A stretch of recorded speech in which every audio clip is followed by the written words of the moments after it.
damn. This panel has got leftover remains of sanding marks here. It's matte, but interestingly it's got bird poo etching in the fresh paint, which doesn't surprise me, it's fresh paint, but it's got holograms as well as sanding marks and patches. I've already noticed there's a lot worse here after seeing it with that light.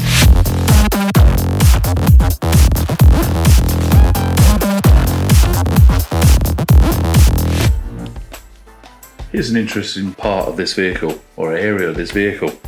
Hopefully it's really easy to see this bird poo stain. But I've just looked here now, and I can also see sinkage, some etching, and some really uniform skate lines.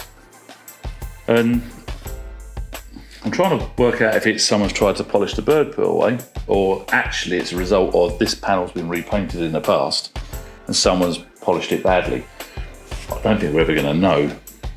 Mine and the cameraman's hunch is we think it's got absolutely nothing to do with the bird poo mark. It's just someone's polished afterwards and they had a dirty pad, clogged pad, which is what's made this line. It's not a buffer trail, it doesn't show us holograms, and that's pad contamination. Have you seen our pad contamination video, which should give you a very good explanation of what that is and why it's happened? If you haven't, click the link. Anyway, so I'm going with a purple foam wall pad. I call it 3-inch. It's actually slightly larger, but it's a 3-inch backing. So I always say 3-inch, 5-inch, 1-inch, 2-inch, for the size of your backing plate. So it's the purple foam wall pad, short pile, so it works better on a random orbital polisher or a DA polisher because we've got no flex from the pile. I'm simply going to put some heavy cut compound, a couple of splats.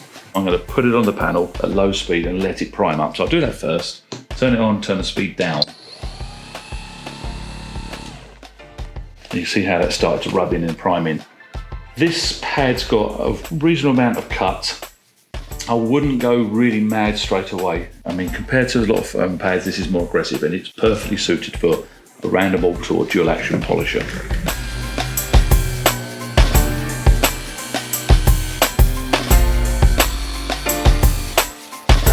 Literally is the spot repair, the spot polish. Now I've stopped that early, the compound has not diminished fully. I just want to, for myself, look at the results, so see how far we've got, and also to show you guys who are watching. Now the beauty of the purple foam wall pad is you can use it on a rotary as well. Hopefully you understand and realise a rotary is more aggressive and that a dual action machine or a random orbital polishing machine has less cutting ability than a rotary, but they're safer on edges. Now looking already, it's micro marred because obviously it's a heavy cut compound. All I need to do now is diminish the compound down. It was really that simple. I'm going to refine this down as much as I can with this pad so I have less to do with the finishing.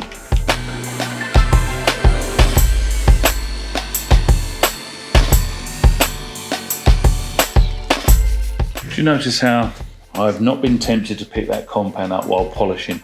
And I've kept it really tight to that line. I've tried my hardest to never tip over this edge. I don't need to wear this edge away all the time, and obviously as we tip over the edge you're going to get a higher pressure point. So I've really been quite thorough and methodical, and even though there's thicker compound residue there, I haven't had the temptation to sort of pick that up and run along the edge. I'd rather work up to the edge and up to the edge as separate sections instead of over the edge and compromise the slightly thinner paint that will be on edges of cars. Let's wipe it off now.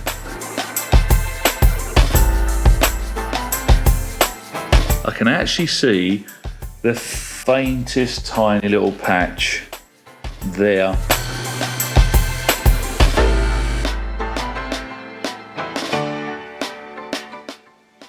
That's better this time. There's the tiniest remains of, I'm having to look in the bend of a light, which you're not going to see outside, and it's got to be refined yet. So I'm happy with that. But because of this panel has got so many other defects, I need to carry on.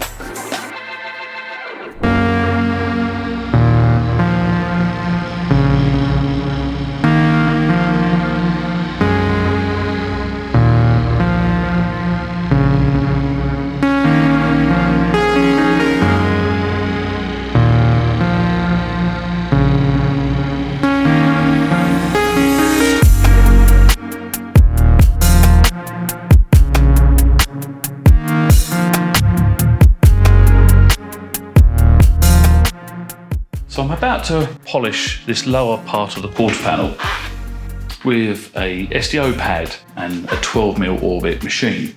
But before we do that, there's a tiny little intricate area in this corner. Someone's really made it horrible. Not helped by the bumpers actually sticking up. It's actually not being fitted correctly. I'm not going to start taking the car apart and aligning panels back up. Even though I can, I'm going to have to try my hardest with a little 1-inch pad, which is the orange pad, cutting pad by the way. Then I can switch over to a large machine and the SDO pads. So first thing I'm going to do is tackle the intricate areas. Now this is probably a good question. Would you polish the larger areas first and then tackle the trickier intricate areas afterwards?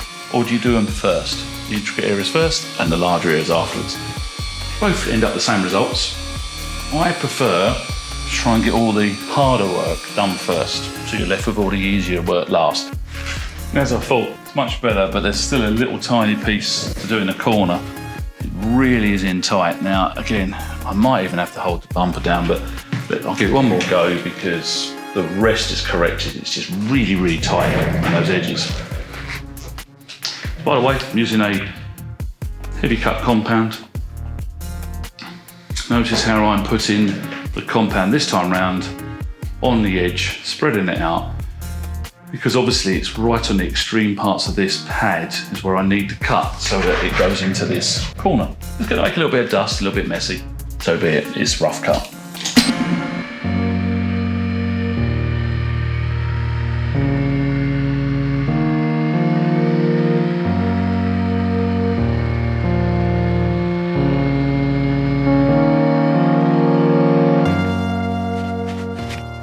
That's better, got it this time. Now I've done that, I'm really going to tackle this larger area. We're going to go in with a 5-inch pad and a 3-inch pad. The blue SDO pad in a 3-inch and a 5-inch with a heavy cut compound. I'm going to see what we get in one pass. So I'll concentrate on the larger area with the 5-inch. We'll ignore that because I'm going to switch over to a different machine in a moment. So let's mask it up and see what we get. You've probably heard me say this before if you watched any of my other videos, that you may see I put a lot more compound on than what some people may use. And in training days, different organisations and people that work for sort of different governing bodies in the detailing industry have all said to me that they are surprised how much compound that I apply on a pad. Now, I'd rather the whole face of the pad to do its job. So let's go.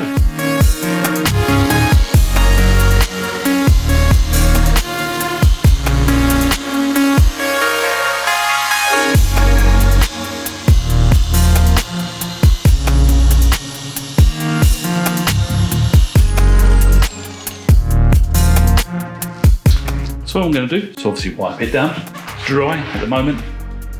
Careful, just gently trying to tease, almost caress the compound off, not trying to push hard and prod and poke it. So what I'm going to do for one pass, let's unmask and inspect what we've achieved. So I'm going to use this light source as well. I'm going to check as I go past. I mean, massive improvement.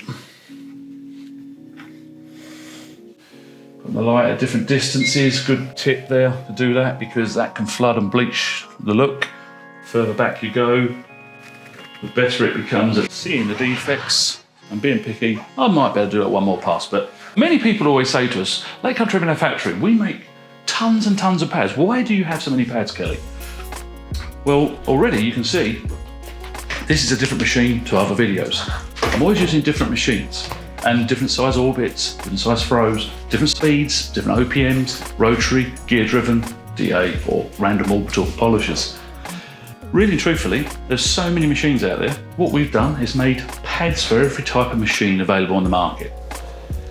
And we're trying to do these videos to help you understand what pads suit what machine. We have a great video though that explains the differences between the SDO and the HDO line. I'm going to carry on polishing. Now my cutting's been done with the 5-inch SDO pad, I'm switching to the 3-inch SDO pad.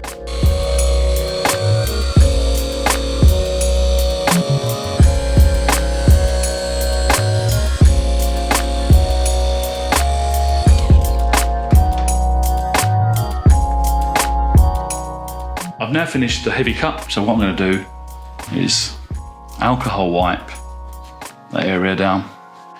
So I can see now I've just got this micro hazing. I'm sure that looks really, really amazing, but we can go one step better. So what I'm going to do now, I'm going to take the blue cutting pad off and put on the black SDO pad, which is our finishing pad. I'm going to centralise it. That's close enough. And that's centralised. I'm now going to use a finishing cut compound. And prime up the pad again. Notice how much compound I'm using. Seems unorthodox, but I always say to people, would you buy sandpaper and have dime-sized circles and the rest is smooth paper and just have the cutting media on those bits? Why would you want that? You don't. You want it all over the pad. Now this is going to be a very oily product, so it's going to spread in very easy. I'll demonstrate quickly.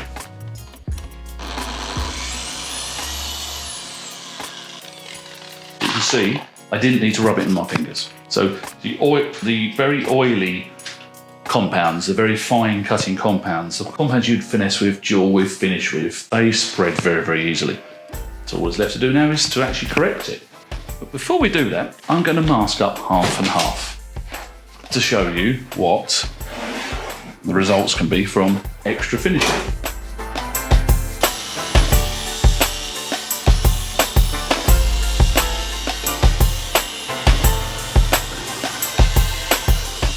I went over that little area with a 5-inch, not a 3-inch. Yes, we make a 3-inch pad in the SDO range, in the black foam.